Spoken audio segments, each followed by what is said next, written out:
Hello everyone, I am Pooja Raut. Welcome to Adda 24/7 school. So student, हम लोग environment and sustainable development से related हमारे NCERT के क्वेश्चंस का सॉल्यूशन कर रहे थे। एक वीडियो ऑलरेडी बना चुके हैं बच्चों, जिसमें हमने 10 क्वेश्चंस का ऑलरेडी सॉल्यूशन कर चुके हैं। रिमेनिंग जो क्वेश्चंस है बच्चों, हम इस वीडियो में सॉल्व करेंगे। इससे पहले वाले वीडियो में हमने बच्चों पूरा जो चैप्टर है उसको समझा है। आई होप सो कि बच्चों आपने वीडियोस देख लिए होंगे। अगर नहीं देखे हैं तो बच्चों आपको प्ले लिस्ट में सारे वीडियोस मिल जाएंगे। सो बच्चों स्टार्ट करेंगे एनसीईआरटी सॉल्यूशन। हमारा चैप्टर नंबर 9 है इन्वायरमेंट एंड सस्टेनेबल डेवलपमेंट से रिलेटेड। सो बच्चों क्वेश्चन आर क्या है आपकी स्क्रीन पे, जो क्या कह रहा है। क्वेश्चन नंबर 11 है जो कह रहा है, एक बार पढ़ लेते हैं। Is environmental crisis a recent phenomena, if so why. Question कह रहा है क्या इंडिया का जो रिसेंट फिनोमिना है, इंडिया की बात कर रहे हैं बच्चों हम, इंडिया का जो रिसेंट फिनोमिना है उसमें हम इन्वायरमेंट क्राइसिस को फेस कर रहे हैं, क्या ये कंडीशन है? तो हम कहेंगे यस। अभी जो इंडिया की जो कंडीशन है बच्चों इन्वायरमेंट को लेके, इन्वायरमेंट क्राइसिस ही हो रहा है। क्यों हो रहा है? क्योंकि हमारी पॉपुलेशन बच्चों बहुत तेजी से इंक्रीज हो रही है, बहुत ज्यादा राइज हो रही है। अब बच्चों ये इतनी राइज हो रही है तो बच्चों रिसोर्सेज की जो डिमांड है वो भी इंक्रीज हो रही है। उसी के साथ जो फॉरेस्ट है बच्चों, पर कैपिटा फॉरेस्ट जो है हमारा धीरे धीरे कम हो रहा है। हमारे जो वाटर रिसोर्सेज है, एयर है, क्या हो रही है बच्चों? पॉल्यूटेड हो रही है।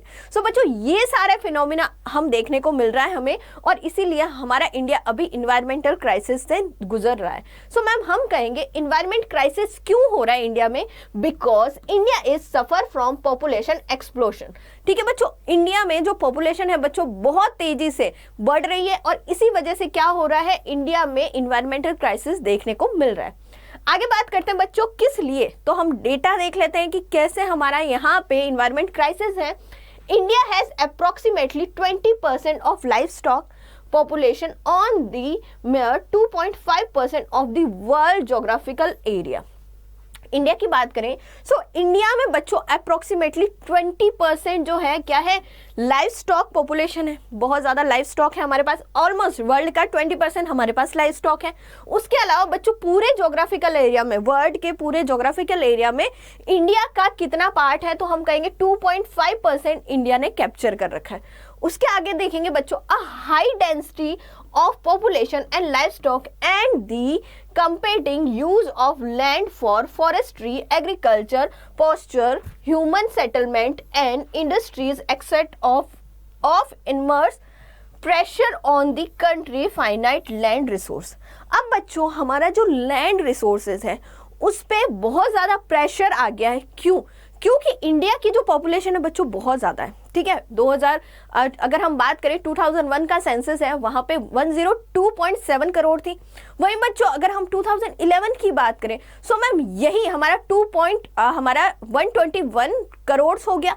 वहीं अगर हम 2021 की बात करें सो आई होप सो, मुझे नहीं अभी सेंसस हुआ नहीं है, पर आई होप सो कि ये 140 करोड़ से भी अबाउ हो जाएगा। यानी हम बहुत जल्दी, हमारी जो ह्यूमन पॉपुलेशन है वो बहुत जल्दी राइज कर रही है। सो मैम अगर देखें सो हमारे इंडिया में हाई डेंसिटी ऑफ पॉपुलेशन देखने को मिलती है, लाइफ स्टॉक की डेंसिटी ज्यादा होती है। ठीक है, और मैम यहाँ पे जो लैंड का जो यूज है, competing use of land for forestry, हम बच्चों फॉरेस्ट को धीरे धीरे क्या कर रहे हैं, कम कर रहे हैं। ठीक है, एग्रीकल्चर में यूज कर रहे हैं उस लैंड का। उसी तरह बच्चों हम यहाँ पे ह्यूमन सेटलमेंट में हम अपने घर बनाते हैं, हमें जो जरूरत होती है उन चीजों का हम यूज करते हैं, लैंड का इस तरह से यूज करते हैं, इंडस्ट्रीज डेवलप करने में यूज करते हैं। और बच्चों ये सारी चीजें करने से ह्यूमन डेंसिटी हो गया, ठीक है, ह्यूमन पॉपुलेशन डेंसिटी हो गया, लाइफ स्टॉक हो गए। ठीक है, उसके अलावा फॉरेस्ट की जो लैंड है हम अपने लिए, हमारी अपनी नीड के लिए यूज कर रहे हैं, एग्रीकल्चर के लिए यूज कर रहे हैं। ठीक है, उसके बाद में ह्यूमन सेटलमेंट के लिए यूज कर रहे हैं, इंडस्ट्रीज के लिए, इंडस्ट्री डेवलपमेंट के लिए यूज कर रहे हैं, ज्यादा से ज्यादा इंडस्ट्रीज लगा रहे हैं। इसकी वजह से क्या हो रहा है बच्चों, हमारी लैंड पे क्या हो रहा है बच्चों, हमारी लैंड रिसोर्सेज पे क्या हो रहा है, बहुत ज्यादा प्रेशर आ रहा है। आगे बच्चों बात करेंगे per capita forest land in the country is only 0.08 Hector. बच्चों ये जो है सोचने वाली बात है कि इंडिया में होनी कितनी चाहिए थी हमारी फॉरेस्ट लैंड, हमारी जो ज्योग्राफिकल एरिया है वो बहुत बड़ा है, उसके अकॉर्डिंग हमारी जो फॉरेस्ट लैंड होनी चाहिए थी बच्चों अप्रोक्सीमेट 70% होनी चाहिए थी। बट इंडिया में कितनी है, सिर्फ 0.08, बहुत कम आंकड़ा, इवन 1% भी नहीं है, 0.08% है बच्चों इतना हेक्टर है हमारे पास सिर्फ forest land. There is a excess falling in about 15 million cube metre forest over the permissible limit. हमने क्या करा, हमने already 50 million cube metre forest जो है बच्चों उनको क्या कर दिया, खत्म कर दिया, अपने यूज के लिए, यहाँ पे अपनी नीड के लिए उनका यूज किया, हमने काट दिए, हमने सारा जो जंगल है वो हटा दिया। ठीक है बच्चों, और इससे हमारे एनवायरनमेंट पे और ज्यादा प्रेशर आ गया। indiscriminate falling of tree has led to destruction of forest cover। अब बच्चों इससे क्या हुआ, इससे जो हमारा फॉरेस्ट कवर था वो क्या हो गया, फॉल होने लग गया, हमारे जो ट्री थे वो फॉल होने लग गए। अब जब ट्री नहीं रहेगा सो सॉइल में जो सॉइल होती है बच्चों, उसकी जो रेन कैप्चर करने की या फिर जो वाटर होल्ड करने की जो पावर है वो भी चली जाती है, वो कैपेसिटी भी हट जाती है।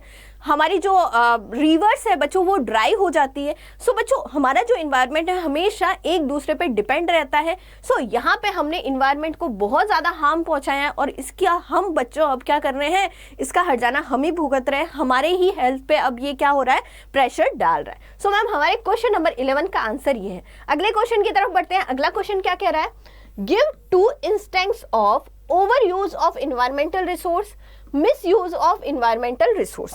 ठीक है बच्चों, दो हमारे पास यहाँ पे इंस्टेंस दिए हुए हैं। पहला कह रहा है कि जो हमारे इन्वायरमेंटल रिसोर्स हैं अगर हम उनका ओवर यूज करेंगे तो क्या होगा, और दूसरा है बच्चों अगर हमारे जो इन्वायरमेंट जो रिसोर्सेज है, इन्वायरमेंटल रिसोर्सेज है, अगर हम उनका मिस यूज करेंगे तो क्या होगा।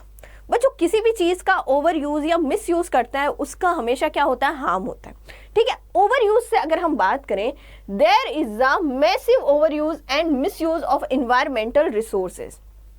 हमने बच्चों हमारे जो नीड है उसको पूरा करने में हमने इन्वायरमेंट का एक तो ओवर यूज भी किया है, एक बच्चों मिस यूज भी किया है। कैसे, हमारे पास जो रिसोर्सेज थे बच्चों, जो भी हमारे जो रिन्यूएबल रिसोर्सेज थे, नॉन रिन्यूएबल रिसोर्सेज थे, हमने हद से ज़्यादा वो यूज़ में ले लिए। हमने हमारे आने वाले फ्यूचर के बारे में कुछ भी नहीं सोचा, हमने इन्वायरमेंट के लिए बारे में कुछ भी नहीं सोचा। हमने जैसे हम एज अ एग्जाम्पल ले लेते हैं पेट्रोल का, ठीक है, फॉसिल ऑयल का एग्जाम्पल ले लेते हैं। सो बच्चों हमने हमारी सुविधा के लिए, हमारी फैसिलिटीज़ के लिए हमने व्हीकल्स बनाए। अब उन व्हीकल्स में बच्चों फ्यूल में क्या यूज होता है, पेट्रोल या डीजल यूज होता है, कहाँ से निकलेगा, अर्थ से निकलेगा। और बच्चों उस पेट्रोल और डीजल का यूज करके हमारे इन्वायरमेंट क्या हुआ, पोल्यूटेड हुआ।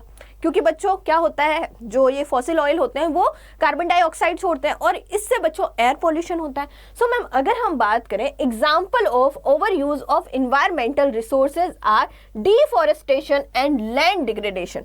बच्चों हमने ओवर यूज क्या किया, हमने अपनी नीड के लिए बच्चों क्या करा, हमने कल्टीवेशन के लिए, अपने इंडस्ट्रीज लगाने के लिए, हमने ह्यूमन सेटलमेंट के लिए फॉरेस्ट को काटना शुरू किया, फॉरेस्ट को कट करना शुरू किया।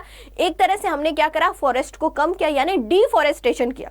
अब बच्चों डिफॉरेस्टेशन करेंगे सो फॉरेस्ट में भी तो एनिमल्स रहते हैं, एनिमल्स कहाँ जाएंगे, एनिमल्स भी नहीं रहेंगे। जब फॉरेस्ट नहीं रहेंगे तो एनिमल्स नहीं रहेंगे। सो मैम इससे क्या हुआ, हमारा इकोसिस्टम जो था वो क्या हो गया, अनबैलेंस हो गया।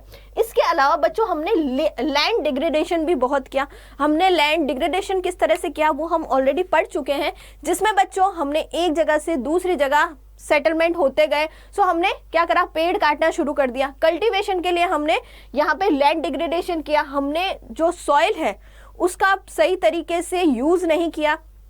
ठीक है बच्चों, सो इससे हमने क्या करा, लैंड डिग्रेडेशन करना शुरू कर दिया। यानी हमारे पास हमारा ज्योग्राफिकल एरिया बहुत ज़्यादा है, फिर भी हमने उसका प्रॉपर यूज़ नहीं किया। हमारे यहाँ पे इतनी नेचुरल रिसोर्सेज है, इतनी सारी बायोडाइवर्सिटी है, हमने उनका यूज़ ढंग से नहीं किया और इसकी वजह से क्या हुआ, एक तो डिफॉरेस्टेशन होना शुरू हो गया, सेकेंड इज लैंड डिग्रेडेशन होना शुरू हो गया। सो बच्चों ये हुआ किसकी वजह से, यहाँ पे ओवर यूज की वजह से। अगर हम मिस यूज का एग्जाम्पल लें बच्चों, हमने हमारे इन्वायरमेंट का या फिर हमने अपने रिसोर्सेज का इतना ज़्यादा मिस यूज किया कि उसकी वजह से क्या होने लग गया, अब हमें क्या देखने को मिलती है, ओजोन डिप्लीशन देखने को मिलती है और ग्लोबल वार्मिंग देखने को मिलती है। ग्लोबल वार्मिंग में क्या है, जो हमारी अर्थ का जो टेम्परेचर है बच्चों धीरे धीरे इंक्रीज हो रहा है। पहले अगर बात करें 40-50 साल पहले की, सो मैम उस टाइम टेम्परेचर इतना हाई नहीं था। वहीं अगर हम अभी समर की बात करते हैं, ठीक है, अभी की रिसेंट टाइम की बात करते हैं, समर में हमारा टेम्परेचर जो है 50 से अबाउ चला जाता है, यानी अर्थ का टेम्परेचर धीरे धीरे इंक्रीज हो रहा है। जो हमारे आइस जो है बच्चों वो धीरे धीरे मेल्ट हो रही है और वो क्या कर रही है, सी लेवल को बढ़ा रही है और इसकी वजह से क्या होती है, आए दिन हम फ्लड की जो न्यूज़ है वो सुनते रहते हैं।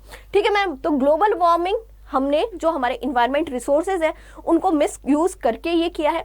उसके अलावा बच्चों जो हमारा पॉल्यूशन है वो क्या कर रहा है, ओजोन डिप्लीशन कर रहा है। हम जो कूलिंग जो हमें प्रोवाइड करते हैं, रेफ्रिजरेटर हो गया, एयर जो हमारे एयर कंडीशनर हो गए, एसीज हो गए, जिसमें बच्चों एक गैस यूज होती है यहाँ पे क्लोरोफ्लोरोकार्बन। क्लोरोफ्लोरोकार्बन जब रिलीज होती है बच्चों तो उससे क्या होता है, उससे हमारे अर्थ पे या फिर हमारे इन्वायरमेंट पे बहुत ही नेगेटिव इम्पैक्ट पड़ता है। और उससे जो ओजोन लेयर है बच्चों, जो कि हमारे एटमॉस्फेयर को बचा के रखती है यूवी रेडिएशन से, यानी जो हमारे सन से जो यूवी रेडिएशन आती है बच्चों, उससे हमें बचाती है ओजोन लेयर। उसको हमने क्लोरोफ्लोरोकार्बन रिलीज कर करके क्या करा, उसका डिप्लीशन कर लिया, उसको यहाँ पे रिड्यूस करना शुरू हो गया। और इसका हार्म भी कौन ले रहा है बच्चों, इसका हार्म भी किस पे आ रहा है, यहाँ पे ह्यूमन बींग्स पे ही आ रहा है। सो बच्चों यहाँ पे हमने देखा कि अगर हम ओवर यूज किया हमने इन्वायरमेंट रिसोर्सेज का तो उसके रिजल्ट क्या है, उसी के साथ हमने मिस यूज किया था जो इन्वायरमेंट रिसोर्सेज का, उसका रिजल्ट क्या है। सो बच्चों ये हमने देखा। अगले क्वेश्चन की तरफ बढ़ते हैं। अगला क्वेश्चन नंबर 13 क्या कह रहा है, state any 4 pressing environmental concern of India, correction for environmental damages involve opportunity cost explain. 2 चीजें पूछी है बच्चों। पहला कह रहा है, पहले हमें बताना है कि कौन से 4 प्रेसिंग इन्वायरमेंटल कंसर्न है इंडिया के। सेकंड पूछ रहा है कि ये जो कंसर्न है इससे इन्वायरमेंट डैमेज हुआ है और इससे बच्चों हमारी जो अपॉर्चुनिटी कॉस्ट है वो नेगेटिव है। मैं ऐसे बता रही हूँ, ये जो है बच्चों अपॉर्चुनिटी कॉस्ट क्या है, नेगेटिव है। सो बच्चों कौन से प्रेसिंग इन्वायरमेंटल कंसर्न है इंडिया के, तो इसके बारे में जानते हैं। सो बच्चों सबसे पहला अगर हम बात करें तो ग्लोबल वार्मिंग है। दूसरा हो गया हमारा क्या, ओजोन डिप्लीशन। सो ग्लोबल वार्मिंग के बारे में हम ऑलरेडी समझ चुके हैं। लास्ट क्वेश्चन में क्या हो रहा है, हमारे अर्थ का जो टेम्परेचर है वो कंटिन्यूसली इंक्रीज हो रहा है। Global warming is the gradual increase in a average temperature of the earth lower atmosphere as a result of the increase in a greenhouse gases due to industrialization in recent time।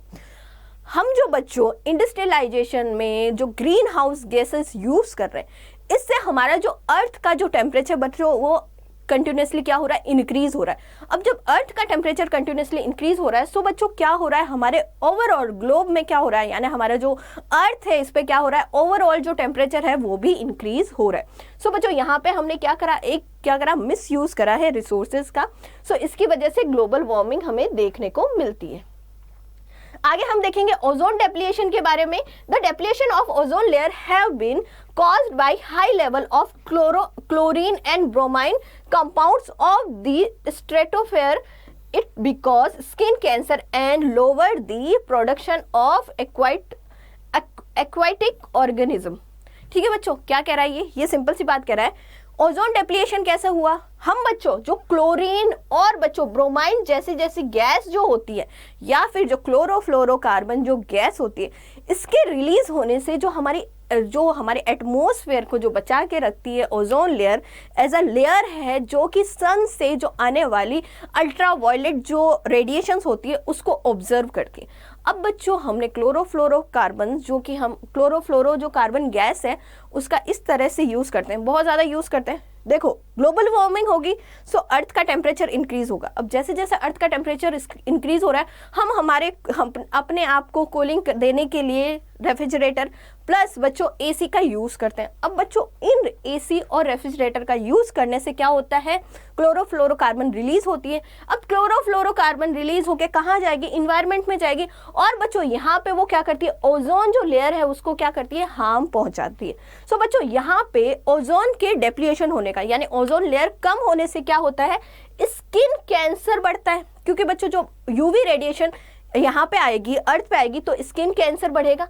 ठीक है, उसी के साथ बच्चों जो production है aquatic organism, जो हमारे जल में रहने वाले जो एनिमल्स हैं या जो प्लांट्स हैं, उनका जो प्रोडक्शन है वो भी क्या होगा बच्चों, वो भी कम होगा। सो बच्चों यहाँ पे हमने 2 प्रेसिंग इन्वायरमेंटल कंसर्न देखे, पहला global warming, second is ozone depletion. Next is environmental crisis. Environmental crisis कैसे हो गया, हमारी पॉपुलेशन बहुत तेजी से इंक्रीज हो रही है, हमारे रिसोर्सेज कम है, हमने अपनी नीड के लिए क्या करें, फॉरेस्ट को कम करना शुरू कर दिया, बायोडाइवर्सिटी खत्म कर दी, वाटर को पॉल्यूटेट कर दिया, एयर को पॉल्यूटेट क्रिएट कर दिया। सो मैम हम कहेंगे the rising population of the developing countries and the affluent consumption of production standard of the developed world have put a great stress on the environment in term of their function of supply resources and assembling wastage. हमने बच्चों इस तरह से यहाँ पे resources का use किया जिससे कि जो रिसोर्सेज है, जो हमारा इन्वायरमेंट के 4 फंक्शन है बच्चों।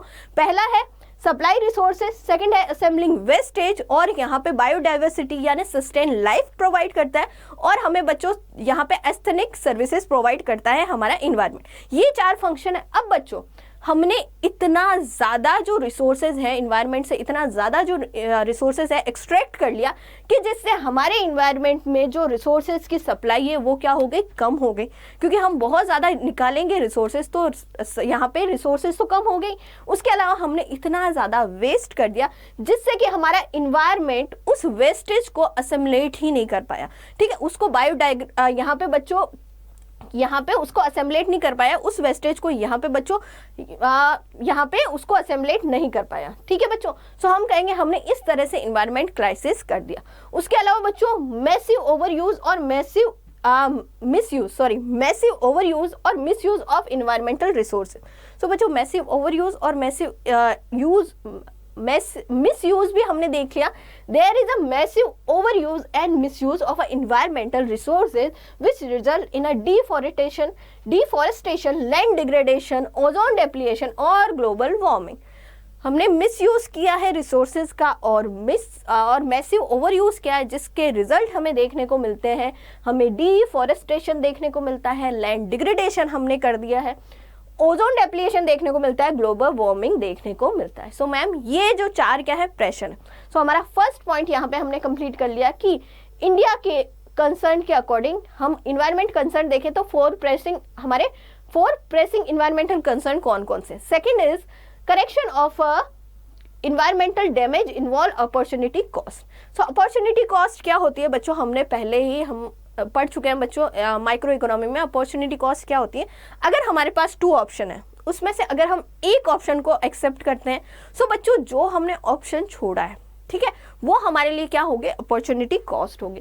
सो मैम अगर हम बात करें इन्वायरमेंट को लेकर हमारी अपॉर्चुनिटी कॉस्ट क्या है, it is the cost of alternative opportunity give up, यानी हमने जो अपॉर्चुनिटी गिव अप की है उसी की कॉस्ट क्या होगी, हमारी अपॉर्चुनिटी कॉस्ट होगी। सो बच्चों अगर हम बात करें the country has to pay huge amount of a damage done by human health. अब बच्चों हमने इन्वायरमेंट का मिस यूज किया, मैसिव यूज किया, सो उसकी वजह से क्या हुआ, इन्वायरमेंट को हार्म हुआ, डिफॉरेस्ट हुआ, बायोडाइवर्सिटी खत्म हो गई, सस्टेन जो लाइफ का जो हमारा फंक्शन था इन्वायरमेंट का वो कम हो गया। यहाँ पे बच्चों वेस्टेज असेंबल नहीं कर पा रहा है इन्वायरमेंट, क्योंकि हमने बहुत ज़्यादा क्या करा है, ओवर कैपेसिटी में, जितना हमारे इन्वायरमेंट की जो कैपेसिटी है उससे ज़्यादा क्या कर दिया बच्चों, हमने वेस्टेज कर दिया।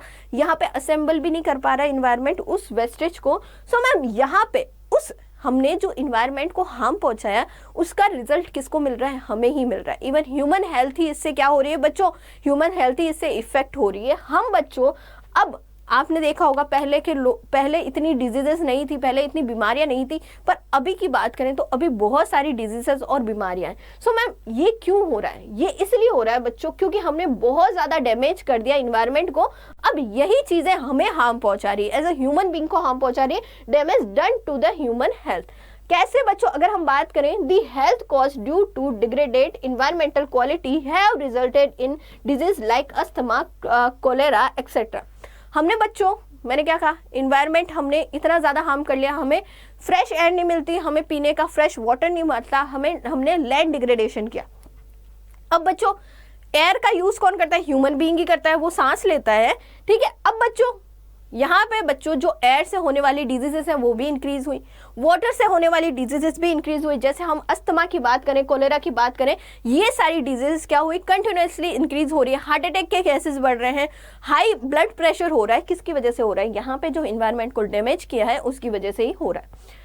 हग expenditure is incurred to treating these diseases. ठीक है बच्चों, अब बच्चों क्या कर रहे हैं हम, हमारी यहाँ पे हेल्थ पे ये कॉस्ट हो रहा है, यानी ये नेगेटिव हमारा क्या हो रहा है, अपॉर्चुनिटी कॉस्ट हो रहा है, क्योंकि बच्चों हमें बहुत ज्यादा एक्सपेंडिचर करना पड़ रहा है अपने इस डिजीजेस के यहाँ पे ट्रीटमेंट के लिए। सो मैम यहाँ पे हमने देखा कि किस तरह से जो हमारा concern correction of environmental damage है उससे हमारा जो इन्वॉल्व है हग अपॉर्चुनिटी कॉस्ट या फिर नेगेटिव अपॉर्चुनिटी कॉस्ट, ये हमने देखा। हमने इन्वायरमेंट को हार्म पहुंचाए, अब इन्वायरमेंट भी क्या कर रहा है बच्चों, यहाँ पे इन्वायरमेंट का रिजल्ट किस पे पड़ रहा है, ह्यूमन बींग्स पे पड़ रहा है। आगे बढ़ते हैं बच्चों, अगला क्वेश्चन क्या कह रहा है, explain the supply demand reversal environmental resource. ठीक है बच्चों, यहाँ पे हमें एक्सप्लेन करना है सप्लाई और डिमांड रिवर्सल। ठीक है, अब बच्चों डिमांड और सप्लाई क्या हो गया, डिमांड और सप्लाई हमने पढ़ रखा है मैम, ऑलरेडी पढ़ रखा है, माइक्रो में पढ़ा होगा, मैक्रो में भी पढ़ा होगा। डिमांड क्या होता है, जब हम किसी भी चीज की हमें नीड होती है हम उस चीज की डिमांड करते हैं। सप्लाई क्या होता है भाई, जो हमारे प्रोड्यूसर होता है वो हमें सप्लाई करता है, ये हमने नॉर्मल इकोनॉमी में पढ़ रखा है। इन्वायरमेंट के साथ क्या होता है बच्चों, डिमांड और सप्लाई। हमें कोई भी चीज़, हमें डेवलपमेंट के लिए या हमें जो नीड होती है एज अ ह्यूमन बीइंग, हमें कोई भी चीज़ की नीड होती है, हम इन्वायरमेंट के पास जाते हैं, यानी इन्वायरमेंट से हम वो चीज़ लेते हैं। यानी इन्वायरमेंट क्या कर रहा है, सप्लाई कर रहा है, डिमांड कौन कर रहा है, ह्यूमन बीइंग कर रहा है। Supply demand reversal of environment resources की अगर हम बात करें, the demand for resources for both production and consumption has gone beyond the rate of regeneration of the resources, increase the pressure on the observation capacity of the environment. अब बच्चों हमने कुछ ज़्यादा ही डिमांड कर ली, इवन हमने कुछ ज़्यादा ही demand कर ली हमारे इन्वायरमेंट से, हमने कुछ ज़्यादा ही प्रोडक्ट क्या करा बच्चों, यहाँ पे अपने प्रोडक्शन और कंजप्शन के लिए हमने कुछ ज़्यादा ही क्या करा है, इन्वायरमेंट से रिसोर्सेज ले लिए। अब बच्चों हमने इस लेवल पे रिसोर्सेज ले लिए कि जिससे बच्चों फिर से उन रिसोर्सेज का रीजनरेशन भी नहीं हो सकता। ठीक है, देखो क्या लिखा हुआ है, प्रोडक्शन और consumption, demand of resources for both production and consumption is gone beyond the rate of regeneration. जो बच्चों रिसोर्सेज की रीजनरेशन करने की रेट थी, यानी जिस रेट पे रीजनरेशन होगा उससे भी बियॉन्ड क्या चला गया है, हमारी डिमांड चली गई है। और इसकी वजह से क्या हो रहा है बच्चों, इसकी वजह से हमारे जो इन्वायरमेंट है उस पर बहुत ज़्यादा प्रेशर आ रहा है। और बच्चों इन रिसोर्सेज का यूज़ करके जो वेस्टेज हो रहा है उसको भी इन्वायरमेंट ऑब्जॉर्ब नहीं कर पा रहा, इतना ज़्यादा मैसिव हमने क्या करा है, वेस्ट कर दिया है। So absorption capacity of the environment, हमारे जो इन्वायरमेंट का ऑब्जॉर्प्शन कैपेसिटी है उस पर भी क्या हो रहा है बच्चों, उस पर भी प्रेशर कंटिन्यूसली बढ़ रहा है। आगे देखते हैं बच्चों, this reversal of the supply demand relationship with the demand of the resource exceeding the supply and let the degeneration of the environment.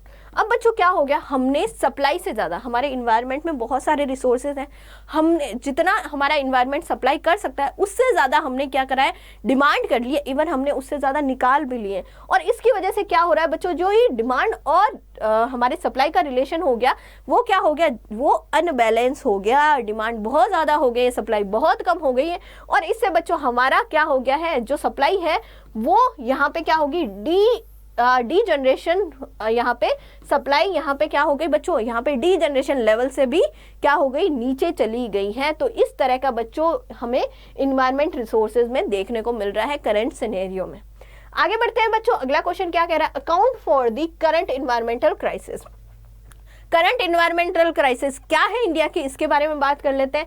सो बच्चों पहला है लैंड डिग्रेडेशन, हमने लैंड का बहुत ज़्यादा डिग्रेडेट कर दिया, इसके बहुत सारे रीज़न है, डिफॉरेस्टिंग कर दिया, बायोडाइवर्सिटी कम हो गई है, ठीक है, और हमने जो फॉरेस्ट है उनको फायर जो होती है वो लगा ली है, या फिर हमने कल्टीवेशन में शिफ्टिंग, कल्टीवेशन क्या है, ह्यूमन शिफ्टिंग बहुत ज़्यादा हुई है, इसकी वजह से लैंड डिग्रेडेशन हुआ है, सॉइल का प्रॉपर यूज़ नहीं किया है, इरिगेशन फैसिलिटीज़ का प्रॉपर यूज़ नहीं किया है। ठीक है बच्चों, आगे देखते हैं बायोडाइवर्सिटी लॉस। अब बच्चों हमने डिफॉरेस्टिंग करना शुरू किया जिससे कि हमें बहुत सारा बायोडाइवर्सिटी लॉस देखने को मिला। बहुत सारे जो आपने सुने होंगे जो एनिमल्स हैं वो क्या हो रहे हैं, विलुप्त हो रहे हैं, यानी वो गायब हो रहे हैं, बिल्कुल है ही नहीं, क्योंकि बच्चों फॉरेस्ट ही नहीं है तो बच्चों एनिमल्स कहाँ से होंगे। बायोडाइवर्सिटी लॉस देखने को मिल रहा है। वहीं बच्चों एयर पोल्यूशन देखने को मिल रहा है, हम अपनी नीड के लिए बहुत सारे व्हीकल्स बनाते हैं, इंडस्ट्रियलाइजेशन करते हैं, इसका जो वेस्टेज है बच्चों, इसका जो स्मोक है कहाँ जाता है, इन्वायरमेंट में जाता है, और बच्चों क्या करता है, ये एयर पोल्यूशन करता है। Management of a fresh water and soil wastage. अब बच्चों जो हमारा सॉइल वेस्टेज होता है या फिर हमारा जो वाटर है उसका हम सही से मैनेज नहीं कर पा रहे हैं, इसकी वजह से क्या होता है, इन्वायरमेंट क्राइसिस देखने को मिलते हैं। इंडिया में इवन 70% जो वाटर है बच्चों क्या है, वो पोल्यूटेड है, यानी कि हम जो ड्रिंक करते हैं वो वाटर वो भी क्या है, एक तरह से पोल्यूटेड है। सिर्फ 30% वाटर ही क्या है बच्चों, फ्रेश है या फिर सेफ है। आगे देखते हैं बच्चों अगला क्वेश्चन, क्वेश्चन नंबर 16 क्या कह रहा है, highlight any 2 serious adverse environmental consequences of the development of India. Second is Indian environmental problem pause dichotomy, they are poverty induced and at the same time due to influence in living standard, is this true? Question कह रहा है, पहला first point को हम समझते हैं, जो highlight करना बच्चों 2 serious adverse environmental consequences of development of India. ठीक है, तो पहले हम पहले क्वेश्चन की बात करें तो कौन से 2 सीरियस एडवर्स इन्वायरमेंटल कॉन्सिक्वेंसेस है।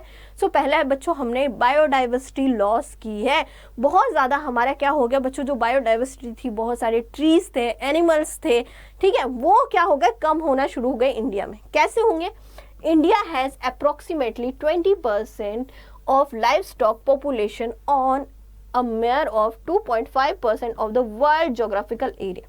ठीक है बच्चों, अगर हम इंडिया की बात करें तो इंडिया में जो लाइफ स्टॉक की जो पॉपुलेशन है बच्चों कितनी है, 20% है, अप्रोक्सीमेट 20% है।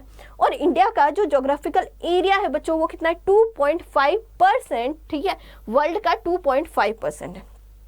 अब इससे क्या, सो बच्चों इंडिया में क्या है, बहुत ज़्यादा पॉपुलेशन है, पहली बात ह्यूमन पॉपुलेशन बहुत ज़्यादा है, उसके अलावा लाइफ स्टॉक की पॉपुलेशन भी ज़्यादा है। ठीक है बच्चों, सो हम कहेंगे a high density of population and life stock and the competing use of land for forestry, agriculture, pasture, human settlement and industries extract the enormous pressure on the country's finite land resource. अब बच्चों हमारी जो high density है population की, life stock की, उसके अलावा हम लैंड का यूज़ करते हैं फॉरेस्ट्री के लिए, एग्रीकल्चर के लिए, ह्यूमन सेटलमेंट के लिए और इंडस्ट्रीज़ के लिए। इसकी वजह से हमारी जो लैंड है उस पर क्या होता है बच्चों, हमारा जो लैंड रिसोर्सेज उस पर बहुत ज़्यादा प्रेशर आ रहा है। आगे हम देखेंगे बच्चों, the per capita forest land of the country is only 0.08। हमने हमारी नीड के लिए बच्चों क्या करा, हमने फॉरेस्ट कम कर दिए।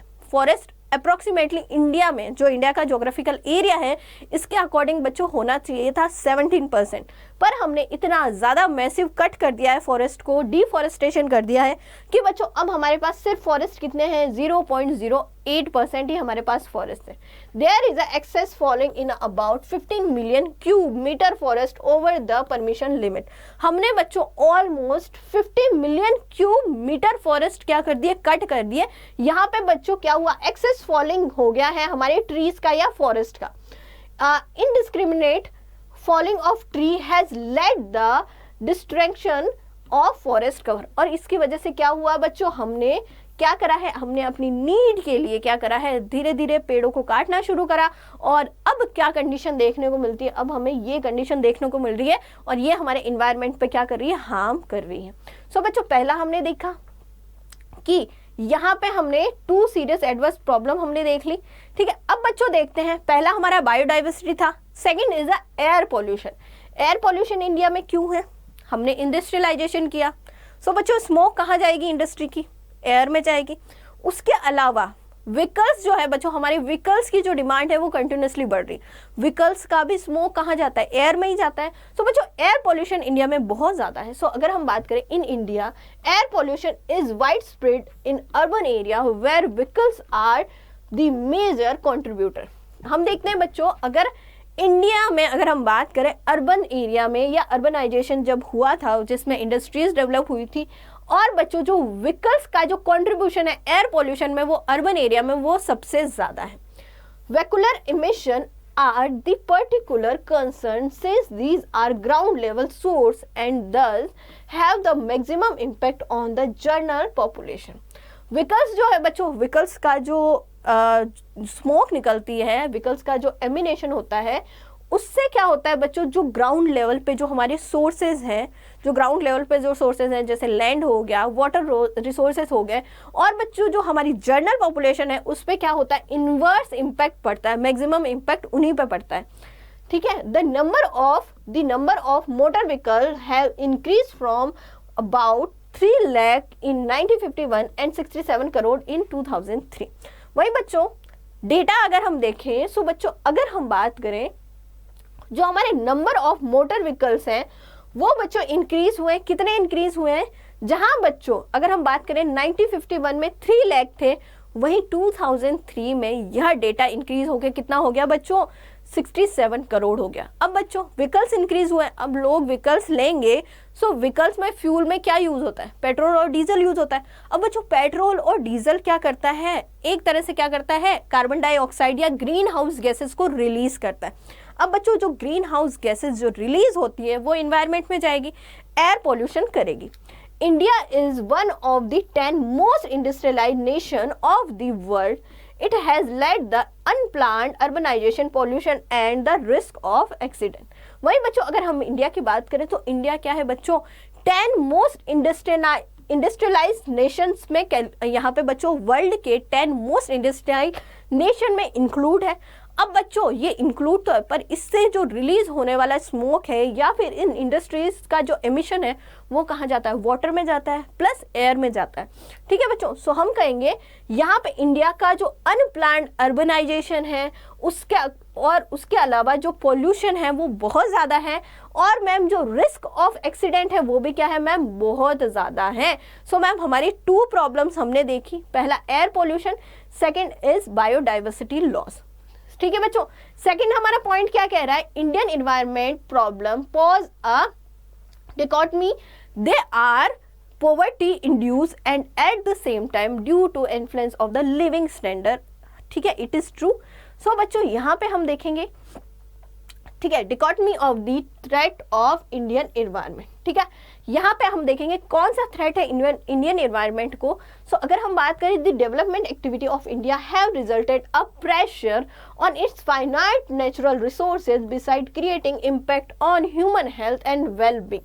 अब बच्चों हमने हमारी डेवलपमेंट एक्टिविटी से क्या करा, हमारा जो इन्वायरमेंट है उस पर बहुत ज़्यादा प्रेशर डाला, हमारे जो नेचुरल रिसोर्सेज हैं उनको हार्म पहुंचाया, उन पे प्रेशर डाला, और उसका इम्पैक्ट हम फिर ह्यूमन बीइंग पे और बच्चों हमारी वेल बीइंग पे देखने को मिलता है।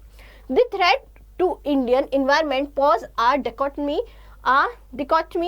threat of poverty induced environmental degradation and at the same time threat of pollution from affluence the rapid growing industrial sector।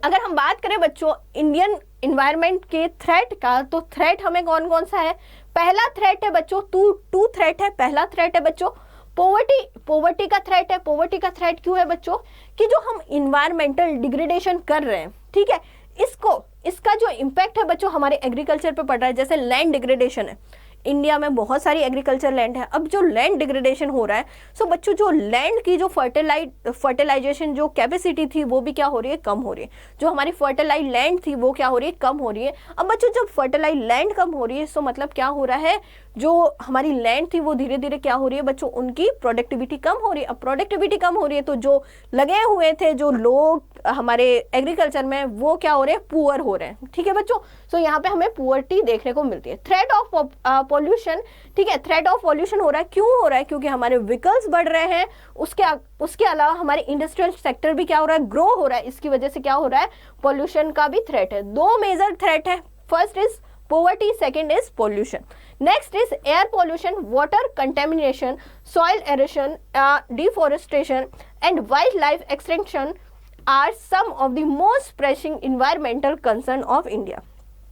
इनके अलावा इंडिया में बच्चों air pollution, water contamination, soil aeration, deforestation और वाइल्ड लाइफ एक्सटेंशन हमें देखने को मिल रहा है, और ये हमारे इन्वायरमेंट में क्या कर रहे हैं बच्चों, बहुत ज़्यादा प्रेशर डाल रहे हैं, और ये हमारे मोस्ट प्रेसिंग इन्वायरमेंटल कंसर्न है इंडिया के। हमें बच्चों इन्वायरमेंट के बारे में सोचने की बहुत ज़्यादा ज़रूरत है, इसके अलावा सस्टेनेबल डेवलपमेंट करने की भी बहुत ज़्यादा ज़रूरत है। नेक्स्ट क्वेश्चन क्या है, what is sustainable development? Next question आपका आ चुका है बच्चों सस्टेनेबल डेवलपमेंट से। सो सस्टेनेबल डेवलपमेंट क्या है? सिंपल है, हमारे पास जो रिसोर्सेज हैं हम उन रिसोर्सेज का, उन नेचुरल रिसोर्सेज का इस तरह से यूज़ करें ताकि हम जो हमारी आने वाली जो जनरेशन है, फ्यूचर जनरेशन है, उनको क्या दे सके बच्चों? उनको बेटर लाइफ दे सके। ठीक है, उनको जो इन्वायरमेंट हमें मिला है हम उससे बेटर इन्वायरमेंट करके उनको दे सकें। यही क्या है बच्चों? Sustainable development.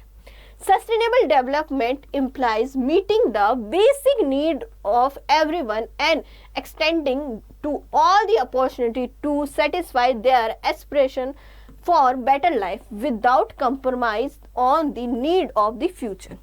Sustainable development कह रहा है कि जो हमारी अब की जो नीड है, ठीक है, हमारी जो नीड है, हम सब की जो नीड है, हम ह्यूमन बींग्स की या सब की जो नीड है वो कंप्लीट करना। ठीक है, हम हमारे रिसोर्सेज का इस तरह से यूज़ करें बच्चों कि जो हमारी अभी की प्रेजेंट की जो नीड है उनको हम कंप्लीट करें बिना किसी कंप्रोमाइज़ के। जो अपॉर्चुनिटीज़ हमें मिली है उनसे हम सेटिस्फाई हो सकें और बच्चों हमारी जो आने वाली जो फ्यूचर जनरेशन है वो भी इन रिसोर्सेज का यूज़ कर सके। हम इस तरह से डेवलपमेंट करें कि हमारी नीड तो कंप्लीट हो ही, पर हमारे आने वाली जो फ्यूचर जनरेशन है उनकी नीड भी कंप्लीट हो बिना किसी कॉम्प्रोमाइजेशन के लिए, बिना किसी रिसोर्स का रिडक्शन करने के लिए। ठीक है बच्चों, यही क्या है हमारा सस्टेनेबल डेवलपमेंट। नेक्स्ट क्वेश्चन क्या है? Keeping in a view your locality, describe any 4 strategy of the sustainable development. हमारे जो आसपास की लोकेलिटी है हमें वो देखनी है और वहाँ देखनी है बच्चों कौन सी 4 स्ट्रेटजीज हम यहाँ पे एक्सेप्ट कर सकते हैं या डिस्क्राइब कर सकते हैं हमारे सस्टेनेबल डेवलपमेंट को लेकर। तो बच्चों हमारे आसपास हम देखते हैं बहुत सारी चीज़ें होती है, सो हमें कौन सी स्ट्रेटजीज यहाँ पे अपनानी चाहिए जिससे कि सस्टेनेबल डेवलपमेंट हो सके। सो 4 स्ट्रेटजीज क्या क्या हो गई? 4 strategies for sustainable development in my locality can be solar energy should be put on.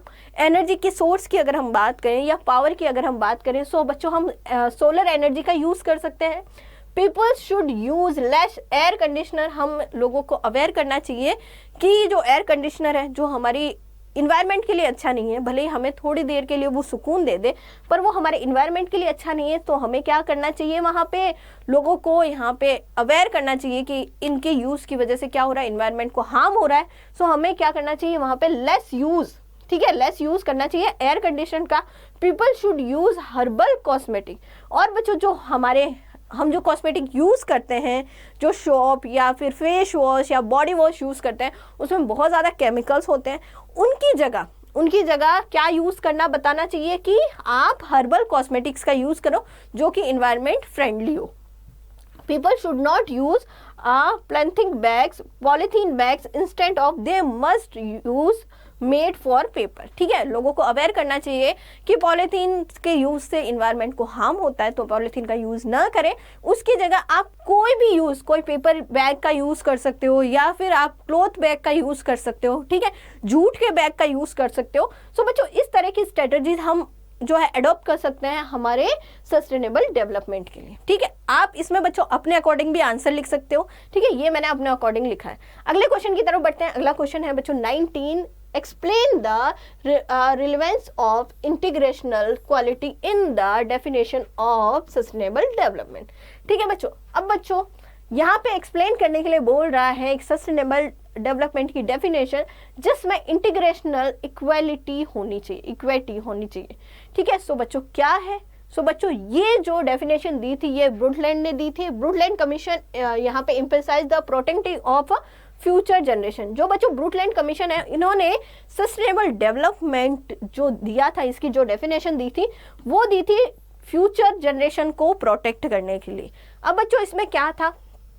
इसमें कहा गया this is in a line with the argument of the environmentalist who emphasize that we have a moral obligation of hand over the planet earth in good order for a future generation. The present generation should give better environment to the future generation, no less than what we have inherited. Okay, इसमें ये कहा गया कि हमारा जो है बच्चों हमारे जो मोरल ऑब्लिगेशन है हमें हैंड ओवर करना चाहिए। हमारी जो अर्थ है बच्चों, जो हमें इन्वायरमेंट मिला है, जो हमारे इनहेरेंट इन्वायरमेंट मिला है, वो हमें हमारी जो आने वाली जनरेशन है उनको भी वैसा ही देना। ऐसा नहीं कि हमें जो अच्छी चीज़ मिली है हम उससे वर्स्ट चीज़ करके हम अपने फ्यूचर जनरेशन को दें। हम हमारे पास जो बेटर इन्वायरमेंट है उससे भी बेटर इन्वायरमेंट हम हमारी आने वाली जनरेशन को दें। ऐसा करना चाहिए, तभी क्या होगा बच्चों, यहाँ पे सस्टेनेबल डेवलपमेंट होगा। आगे देखते हैं बच्चों, according to United Nation conference of environmental and development UNCED, sustain development is sustained development या sustainable development that meet the need of a present generation without compromising the ability of a future generation to meet their own need। ठीक है, UNCED ने क्या कहा बच्चों कि sustainable development क्या है, ऐसा डेवलपमेंट जिससे जो प्रेजेंट जनरेशन है वो अपनी नीड को पूरा कर सके। ठीक है, और जो आने वाली जो जनरेशन है बच्चों, जो हमारी फ्यूचर जनरेशन है, वो भी अपनी नीड को पूरा कर सके बिना किसी कॉम्प्रोमाइज के। ठीक है, बिना किसी कॉम्प्रोमाइज के हमारी प्रेजेंट जनरेशन, यानी इस तरह से प्रेजेंट जनरेशन अपना डेवलपमेंट करे कि आने वाली जो प्रेजेंट जनरेशन है बिना किसी कॉम्प्रोमाइज से अपनी नीड को पूरा कर सके। जैसे अगर हम बात करते हैं बच्चों, पेट्रोल का हम यूज़ कर रहे हैं, पेट्रोल का यूज़ करने से क्या होता है, यानी क्रूड ऑयल जो यूज़ कर रहे हैं या फॉसिल ऑयल जो यूज़ कर रहे हैं, उसके यूज़ करने से क्या होता है, हमारा एक तो फॉसिल ऑयल अर्थ में कम हो रहा है, क्योंकि फॉसिल ऑयल क्या होता है बच्चों, एक नॉन रिन्यूएबल रिसोर्सेज है हमारा, एक बार अर्थ से खत्म हो गया तो फिर नहीं बनेगा। अब बच्चों फॉसिल ऑयल यूज़ करने से एयर पोल्यूशन हो रहा है, हमारी एयर की क्वालिटी क्या हो रही है बच्चों, खराब हो रही है। इससे हमारा जो हम फॉसिल ऑयल यूज़ कर रहे हैं इससे इन्वायरमेंट को हार्म हो रहा है। ठीक है, हमारा इन्वायरमेंट क्या हो रहा है, धीरे धीरे यहाँ पे क्या हो रहा है बच्चों, यहाँ पे उसका डिग्रेडेशन ही हो रहा है। वहीं बच्चों अगर हम बात करें कि इसकी जगह हमें देखो ह्यूमन डेवलपमेंट तो करना ही है, उसकी जगह हम फॉसिल ऑयल की जगह कोई और हमारा जो सब्स्टिट्यूट है, जैसे कि अब बच्चों धीरे धीरे डेवलप हो रहे इलेक्ट्रिक व्हीकल्स जो है वो डेवलप हो रहे हैं, यानी कि भाई आप फॉसिल ऑयल की जगह आप इलेक्ट्रिक व्हीकल का यूज़ करो। इससे क्या होगा, एक तो ये क्या होगा बच्चों, इको फ्रेंडली होगा। ठीक है, इलेक्ट्रिक व्हीकल का यूज़ करोगे सो उससे कोई भी हार्मफुल जो है स्मोक रिलीज नहीं होगी, या फिर स्मोक रिलीज ही नहीं होगी जिससे कि एयर पोल्यूशन नहीं होगा। उसके अलावा जो हमारी अर्थ के जो सरफेस पे जो भी पोल्यूशन होता था एयर पोल्यूशन से, वो भी नहीं होगा, इन्वायरमेंट फ्रेश रहेगा। ठीक है, और जो हमारा फॉसिल ऑयल है जो कि हमारी आगे आने वाली जनरेशन के काम आ सकता है, वो भी बच्चों क्या होगा, वो भी खत्म नहीं होगा। सो इस तरह से हम सस्टेनेबल डेवलपमेंट कर सकते हैं। ये वाला जो है बच्चों हमारा हम सस्टेनेबल डेवलपमेंट की बात करते हैं, सो उसका जो कॉन्सेप्ट था बच्चों United Nation conference of environmental and development में ही दिया गया था। और इनके अकॉर्डिंग अगर हम यूएन की बात करें तो 2015 में यूएन ने 17 गोल रखे थे सस्टेनेबल डेवलपमेंट के, और बच्चों उनको हमें अचीव करना है कब तक, 2030 तक अचीव करना है उन 17 गोल्स को। अगर ये 17 गोल अचीव हो गए तो कहने का मतलब है कि हम सस्टेनेबल डेवलपमेंट करना सीख गए। ठीक है बच्चों, सो ये था हमारे क्वेश्चन नंबर 19 का आंसर। सो बच्चों इसी के साथ हमारे इन्वायरमेंट एंड सस्टेनेबल डेवलपमेंट के जितने भी एनसीईआरटी के क्वेश्चंस थे वो हमने कंप्लीट कर लिए। आई होप सो बच्चों कि आपको समझ में आ गए होंगे, और आई होप सो कि आपको ये वीडियो पसंद आया होगा। इसके अलावा बच्चों पूरे चैप्टर के वीडियोस आपको मिल जाएंगे प्लेलिस्ट के अंदर, आप वहां जाके सारे वीडियोस देख सकते हो। अगर किसी भी तरह की कोई प्रॉब्लम है तो आप बच्चों व्हाट्सएप ग्रुप पे या फिर आप बच्चों कमेंट करके भी पूछ सकते हो। Thank you.